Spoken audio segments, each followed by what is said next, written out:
अस्सलाम वालेकुम स्टूडेंट्स। जैसा कि आपको पता है कि हम साइंस का यूनिट नंबर 1 पढ़ रहे हैं, जिसमें हमने सेल ऑर्गेनेल स्टार्ट किए हुए थे। सो आज हमारा नेक्स्ट टॉपिक है एंडोप्लाज्मिक रेटिकुलम। एंडोप्लाज्मिक रेटिकुलम को हम ईआर भी कहते हैं। अगर पूछने वाला आपसे ये पूछे कि define ER, so you know about endoplasmic reticulum, कि एंडोप्लाज्मिक रेटिकुलम को हम ईआर भी कहते हैं। ई से एंडोप्लाज्मिक और आर से reticulum. So first of all देखते हैं जी एंडोप्लाज्मिक रेटिकुलम में हमारे पास है क्या, इसकी लोकेशन कहाँ होती है, इसकी डायग्राम कैसी है, इसका फंक्शन क्या है। एंडो मीन इनसाइड और plasmic mean cytoplasm. It mean कि इनसाइड साइटोप्लाज्म हमारा क्या पाया जाता है, एंडोप्लाज्मिक रेटिकुलम। और साइटोप्लाज्म हमारा क्या है, जेली लाइक मटेरियल है। जितने भी हमारे सेल ऑर्गेनल्स हैं वो कहाँ पाए जाते हैं, वो साइटोप्लाज्म के अंदर पाए जाते हैं। वो जेली लाइक मटेरियल ही होता है जिसके अंदर सारे सेल ऑर्गेनल्स जो हैं वो अपना अपना फंक्शन करते हैं और वहाँ पे प्लॉट करते हैं। सो इसकी डेफिनेशन देख लेते हैं। It is a network of tubular membranes. जैसा कि आपको एंडोप्लाज्मिक रेटिकुलम की डायग्राम के भी अंदर नजर आ रहा है, ये हेडिंग के नीचे, रेटिकुलम की हेडिंग के नीचे आपको इसका स्ट्रक्चर नजर आ रहा है, किस टाइप का होता है। ये एक नेटवर्क होता है चैनल्स का जो आपस में इंटरकनेक्टेड होता है। तो हम ये भी कह सकते हैं कि it is a network of interconnected tabular membranes. So endoplasmic क्या हुआ कि ये एक नेटवर्क होता है जो कि टेबुलर मेम्ब्रेन, जो कि आपस में इंटरकनेक्टेड मेम्ब्रेन के साथ जुड़ा हुआ होता है। आगे इसकी टाइप्स के बारे में बात करते हैं। एक होता है आर जिसको हम कहते हैं रफ एंडोप्लाज्मिक रेटिकुलम। एक होता है एस जिसको हम कहते हैं smooth endoplasmic reticulum. S R की पहले बात कर लेते हैं कि आर क्या होता है। आर जो होता है वो रफ एंडोप्लाज्मिक रेटिकुलम है, जो कि मेरा फर्स्ट लेक्चर है वहाँ से भी आप निकाल के दे सकते हैं कि प्लांट सेल में न्यूक्लियस की बिल्कुल साइड पे जो है हमारा वो आर पाए जाते हैं, रफ एंडोप्लाज्मिक रेटिकुलम। रेटिकुलम के ऊपर अगर राइबोसोम्स जो हैं वो जुड़े हुए हों तो मीन्स वो हमारे क्या कहलाएंगे, रफ एंडोप्लाज्मिक रेटिकुलम कहलाएंगे। और राइबोसोम्स किससे बने होते हैं, राइबोसोम्स का काम क्या होता है, फंक्शन, ये प्रोटीन को सिंथेसाइज करता है। कि जो प्रोटीन की तैयारी होती है, ये सिंथेसाइसिस होती है, सिंथेसाइज वो कहाँ पे होती है, राइबोसोम के अंदर। इसका फंक्शन क्या होता है जी, transport material from one place to another. कि जितने भी हमारे सेल में मटेरियल्स पाए जाते हैं उनको ट्रांसपोर्ट करता है एक जगह से दूसरी जगह पे। और सेकेंड इसका फंक्शन होता है लिपिड मेटाबॉलिज्म। लिपिड हमारा जो है वो जो फैटी मटेरियल्स होते हैं इनको सिंपल करना है या फिर कॉम्प्लेक्स करना है। ये जो लिपिड मेटाबॉलिज्म का जो फंक्शन है ये भी हमारा कहाँ पे होता है, एंडोप्लाज्मिक रेटिकुलम के अंदर होता है। कि जो लिपिड मेटाबॉलिज्म है, कि फैटी मटेरियल है उनको सिंपल या कॉम्प्लेक्स बनाना है, वो भी एंडोप्लाज्मिक रेटिकुलम ही सर अंजाम देता है। इसकी लोकेशन देख लेते हैं, लोकेशन कहाँ पे है। जैसे कि डायग्राम में नजर आ रहा है, ये मैंने सेल ड्रॉ किया है। सेल की जो बाहर वाली मेम्ब्रेन है हमारी एज यू नो कि सेल मेम्ब्रेन कहलाती है, और सेल के अंदर पाया जाता है न्यूक्लियस। और न्यूक्लियस की जो बाहर वाली मेम्ब्रेन होती है उसको हम कहते हैं न्यूक्लियर मेम्ब्रेन। तो न्यूक्लियर मेम्ब्रेन के बाहर और सेल मेम्ब्रेन के अंदर, न्यूक्लियर मेम्ब्रेन की बिल्कुल साथ से हमारा जुड़ा हुआ है, इंटरकनेक्टेड जो है वो हमारा एंडोप्लाज्मिक रेटिकुलम है, जिसको हम कहते हैं एस ये हमारा स्मूथ एंडोप्लाज्मिक रेटिकुलम है। मैंने आपको पहले भी बताया कि ऐसे एंडोप्लाज्मिक रेटिकुलम का चैनल जिसके ऊपर राइबोसोम्स जुड़े हुए ना हो, राइबोसोम्स उसके ऊपर ना हो, उसको हम कहते हैं स्मूथ एंडोप्लाज्मिक रेटिकुलम। और इनका जो फंक्शन है वो यही है कि transport material from one place to another. So ये हमने एंडोप्लाज्मिक रेटिकुलम के बारे में पढ़ा। फर्स्ट ऑफ ऑल ये कहाँ पाया जाता है, ये साइटोप्लाज्म के अंदर पाया जाता है। इसको हम क्या कहते हैं, इसको हम ईआर भी कहते हैं। ये होता क्या है, ये इंटरकनेक्टेड नेटवर्क होता है टेबुलर मेम्ब्रेन का। और इसमें एंडोप्लाज्मिक रेटिकुलम टू टाइप्स के होते हैं, एक को हम बोलते हैं आर दूसरे को हम बोलते हैं एस आर जो होता है वो रफ एंडोप्लाज्मिक रेटिकुलम होता है, और एस जो होता है वो हमारा क्या होता है, स्मूथ एंडोप्लाज्मिक रेटिकुलम। अब हम बुक से रीडिंग करते हैं कि बुक हमारी क्या कहती है। जैसा कि आप रीडिंग में देख रहे हैं, फर्स्ट हमारी जो हेडिंग है वो एंडोप्लाज्मिक रेटिकुलम के बारे में है। It is a network of tubular membranes present in the cytoplasm of the cell. You already know, हम पीछे पढ़ चुके हैं। These are involved in transport of material from one place to another in the cell. जिनके function के बारे में बताया गया और इसके स्ट्रक्चर के बारे में बताया गया कि इसका स्ट्रक्चर कैसा होता है और कहाँ पाया जाता है। इसकी लोकेशन कहाँ होती है, साइटोप्लाज्म के अंदर पाया जाता है। और इसकी जो स्ट्रक्चर है वो टेबुलर मेम्ब्रेन्स होती हैं। और इसका फंक्शन क्या होता है कि transport material from one place to another. So next हमारा जो है वो सेल ऑर्गेनल हमारा कहलाया है राइबोसोम। आज हम राइबोसोम्स के बारे में पढ़ेंगे कि राइबोसोम्स क्या होते हैं। अभी तक हमने गाइस जितने भी सेल ऑर्गेनल्स पढ़े हैं, कोई तो डबल मेम्ब्रेन बाउंडेड थे और कुछ थे वो सिंगल मेम्ब्रेन बाउंडेड थे। बट जो राइबोसोम्स हैं ये ऐसा हमारा सेल ऑर्गेनल है जो कि नॉन मेम्ब्रेन बाउंडेड है, नॉन मेम्ब्रेन बाउंडेड है। जैसा कि आप इसका स्ट्रक्चर में देख सकते हैं, ये मैंने छोटी सी डायग्राम ड्रॉ की है। ये राइबोसोम्स की हेडिंग के साथ आपको कुछ दानेदार नज़र सी चीज़ें आ रही हैं। ये जो दानेदार हैं ये जो टाइनी स्ट्रक्चर है इसको हम कहते हैं जी ribosomes.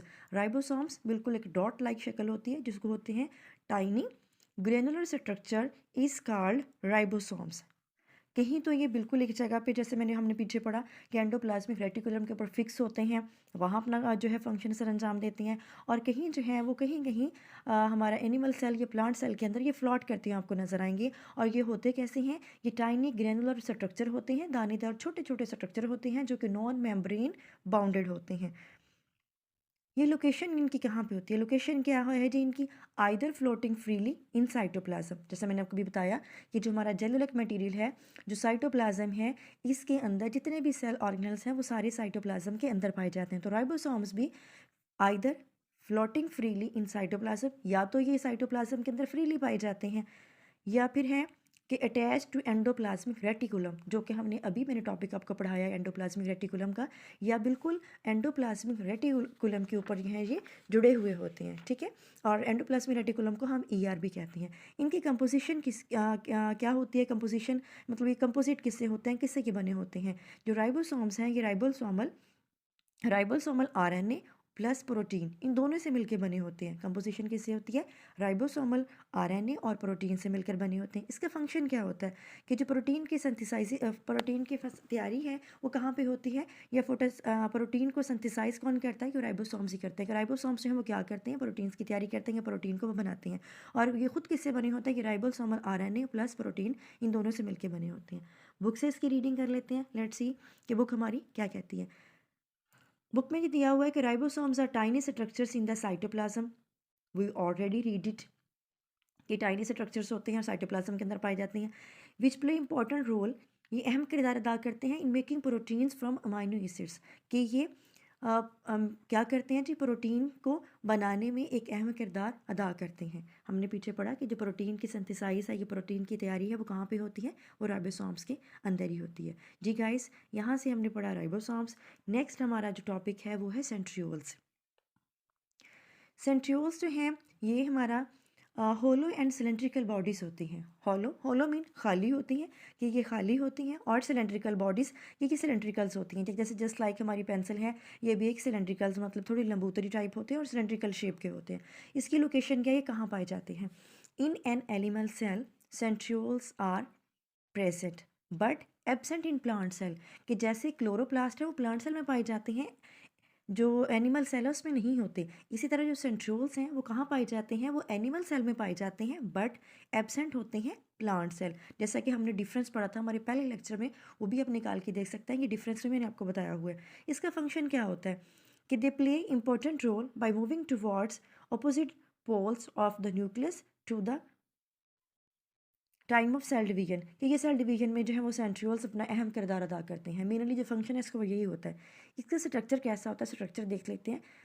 Made up of 9 triplets of microtubules, जैसा कि स्टूडेंट्स अब ये 3 तरह के छोटे छोटे आपको डॉट नजर आ रहे हैं जिसको मैंने अंडरलाइन किया है, इन 3 को मिलाएं तो ये एक ट्रिपलेट बनती है। 3 को मिलाएं तो एक ट्रिपलेट बनती है। इस तरह की हम गोल गोल सर्कल बना के 9 बनाएं तो वो 9 ट्रिपलेट्स ऑफ माइक्रोट्यूब्यूल्स होगी। वो क्या होगी, 9 ट्रिपलेट्स ऑफ माइक्रोट्यूब्यूल्स। इसी तरह ये आप सर्कल देख रहे हैं कि 3 को मिला के हम इस तरह गोल घुमाएं तो हमारा क्या बनता है, 9 ट्रिपलेट्स ऑफ माइक्रोट्यूब्यूल्स। और इसी तरह ये मैंने आपको हॉलो एक सिलेंड्रिकल शेप बना के दिखाई हुई है, कि इसी तरह इन माइक्रो ट्रिपलेट्स को हम ट्यूब्यूल्स को गोल सर्कल में घुमाएं तो हमारा जो है वो एक जो है वो बन जाएगा, ठीक है। और इसी तरह ये हमारे जो है वो 9 ट्रिपलेट और माइक्रोट्यूब्यूल्स को बना के हमारा एक सिलेंडर बन जाता है, जिसका जो आपको नज़र आ रहा होगा कि वो अंदर से वो हॉलो होता है। अब इसकी लोकेशन देख लेते हैं, ये कहाँ पाया जाता है। फॉर एग्जाम्पल ये हमारे पास सेल है, सेल के अंदर हमारे पास पाया जाता है न्यूक्लियस। न्यूक्लियस के बिल्कुल साथ बिल्कुल बिल्कुल इसके हमारे पास ये आपको 2 टी टाइप, जैसे मैंने कैपिटल टी होता है इस तरह की, ये एक बिल्कुल जो है वो हॉरिजेंटल लाइन है और एक जो है वर्टिकल लाइन है। ये 2 हमारे जो है वो सेंट्रियोल्स हैं, ये 2 सेंट्रियोल्स हैं जो कि सिलेंड्रिकल शेप के हैं और वो हॉलो हैं। ये हमारे जो है वो 90 के एंगल से कहाँ पाए जाते हैं, ये हमारे एनिमल सेल में पाए जाते हैं, प्लांट सेल में नहीं होते और बिल्कुल न्यूक्लियस के राउंड अबाउट पाए जाते, बिल्कुल न्यूक्लियस के पास पाए जाते हैं, ठीक है। और ये 90 के एंगल से होते हैं, जैसा कि आप डायग्राम में भी देख सकते हैं। ये एक हमारी हॉरिजेंटल है और एक हमारी वर्टिकल है। और इनका काम, ये जो एनिमल सेल में है, ये हमारे टू जो हैं वो सेंट्रियोल इसमें भी दिखाए गए हैं और इसमें टू ही होते हैं। और ये सिलेंड्रिकल होते हैं, made up of 9 triplets of microtubules से मिलके बने होते हैं। जैसे कि आपको पता है कि हम इस तरह की 3 बनाएं और तो हमारी क्या है वह इसी तरह के 9 बना ले तो हमारा क्या है वो एक माइक्रोट्यूबुलर ट्यूब्यूल बनता है। ये हमने थोड़ा सा सेंट्रियोल्स के बारे में पढ़ा। अब जो है हम इसकी रीडिंग देख लेते हैं कि बुक से इसकी रीडिंग हमारे पास क्या है। Centrioles are two cylindrical bodies close to each other near the nucleus of animal cell. जैसे मैंने आपको पीछे बताया, डायग्राम में भी दिखाया कि बिल्कुल न्यूक्लियस के नियर पाए जाते हैं और ये टू सिलेंड्रिकल बॉडीज होती हैं, क्लोज टू ईच अदर, बिल्कुल एक दूसरे के ईच अदर होती हैं और ये 90 के एंगल से ही होती हैं। These are not found in plant cell, ये प्लांट सेल में नहीं होते। आपने मेरे फर्स्ट लेक्चर में पढ़ा भी होगा और सुना भी होगा कि जो एनिमल और प्लांट सेल का डिफरेंस है वहाँ पे भी हमने आपको बताया था। They play an important role by moving towards the opposite poles of the nucleus at the time of cell division, कि जब सेल की डिवीजन होती है तब ये ऑपोजिट साइड पे मूव करते हैं सेल के अंदर और सेल डिवीजन में एक अहम जो है वो किरदार अदा करते हैं। सो गाइस, ये था हमारा आज का लेक्चर जिसमें हमने पढ़ा endoplasmic reticulum, ribosomes and centrioles. इंशाल्लाह नेक्स्ट लेक्चर में हम अपने जो बाकी हमारे सेल ऑर्गेनेल्स हैं हम इनको डिस्कस करेंगे। अल्लाह हाफिज़।